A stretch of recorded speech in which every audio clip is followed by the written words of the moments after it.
A new video on a Saturday? I know, we weren't expecting that, but it has a reason, which I will get into in the video itself. Hello beautiful bookworms, my name is Katarina and welcome to my channel, and today I am going to be doing, as I said, a book review, but this one is a different one.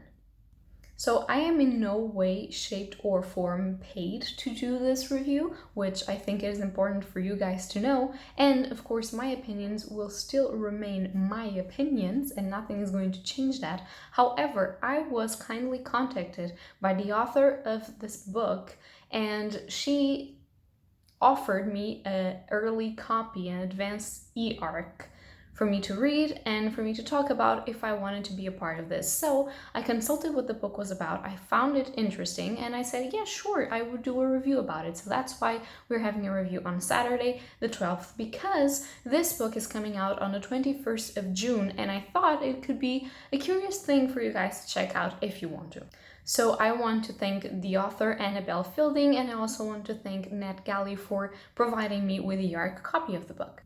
So this book is called Lying with Lions, and as I said, is by Annabelle Fielding, and I'm going to leave somewhere, probably on my face, the cover of this book so that you guys can check it out. It is a beautiful cover. It has dark historical vibes to it, which I think fits the prompt of the book very well. So Lying with Lions is, as I said, an historical fiction novel. In the words of the author, it's a sapphic historical fiction, which is true, but I would also add it's a bit of a mystery novel and sort of political novel also. It is set in the Edwardian era, which is a cool setting for an historical novel, particularly one that, as you will see, has to do a lot with politics, economics, socially of the era, and also with a noble family.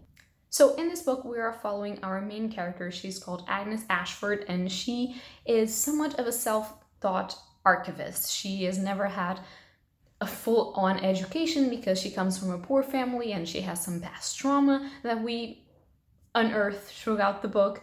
And she is invited for this noble family, the Bryant family, to actually search through all of their archives on paper, statues, artworks, and others in the tunnels that they have, and to actually make an archive of all of the story of the family. And even though our main character is not exactly explored well, which I think it's one of the flaws of the book, but I will get into it as we get into it, I think that that's mainly the idea because we get to see the Bryant family on its own and all of the dire situations that they go through and how their family lives throughout these ages, which I do think it's the point because you are showing us an archivist main character that is actually telling you the story of how this family just lives and all the mysteries associated with their controversial life, I guess. We do, however, have a female-female romance, which I thought was great for this historical fiction sort of dark mystery sort of vibe. It was pretty cool. We do also have the trope of very smart main female characters and also that little bit of an unhinged female character, which we all love and enjoy to see because we want more female characters and we want more female-female romance because it can be pretty awesome. So, since we are in Pride Month, it is also a cool read to pick up if you're doing any readathons or anything that needs you to have a sapphic romance. You're welcome.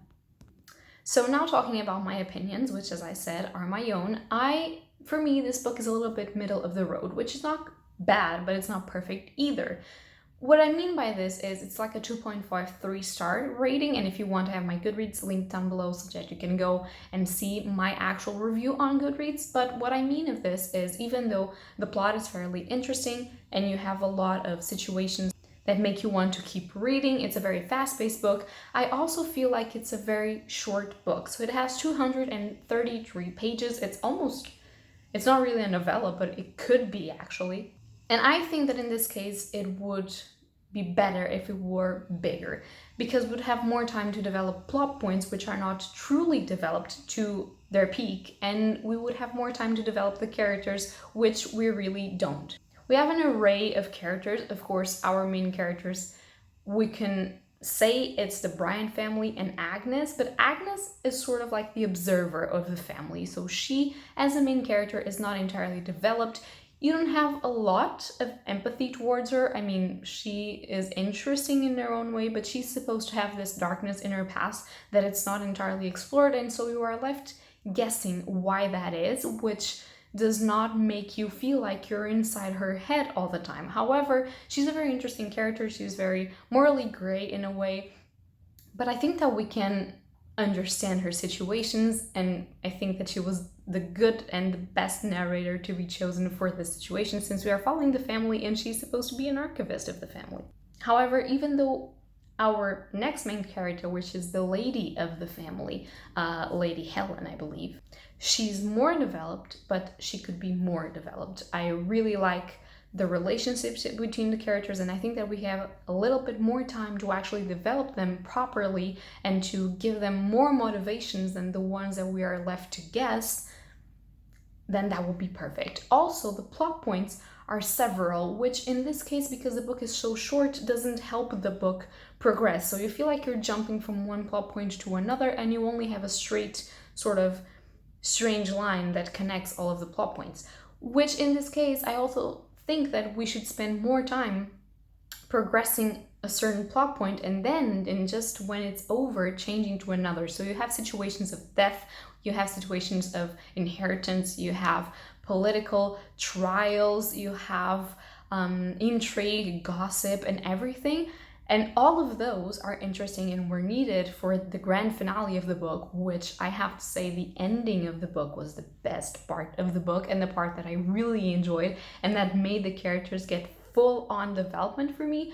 But until then, it was just a fast-paced read because it was interesting, it was enjoyable, and it was well written to a certain degree, but you couldn't really immerse yourself in the book, which I always like to do, and that's why I think it lacked a bit for me, but it was still pretty interesting.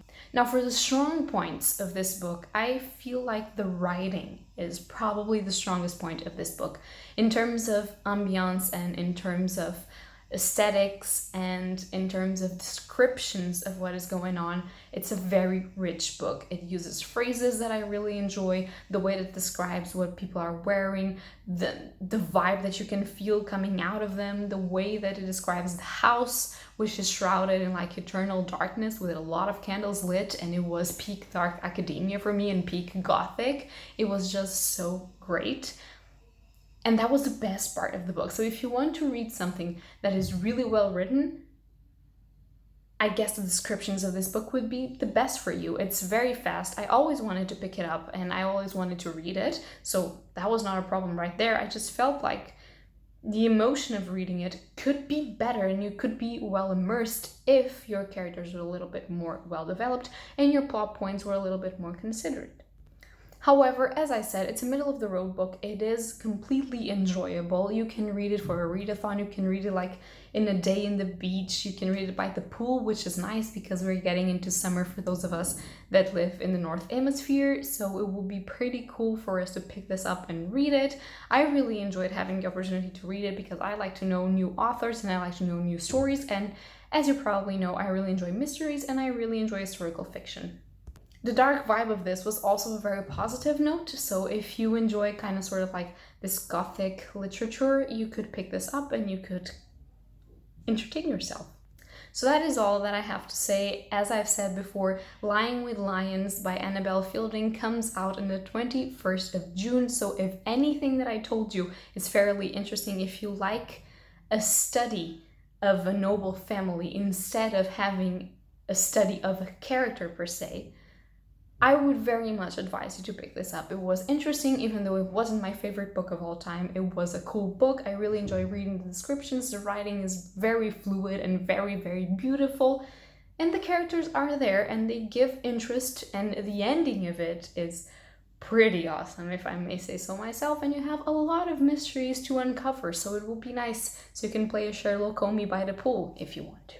So that's going to be it for this review. I hope that you guys enjoy it. If you like it, leave a like or subscribe.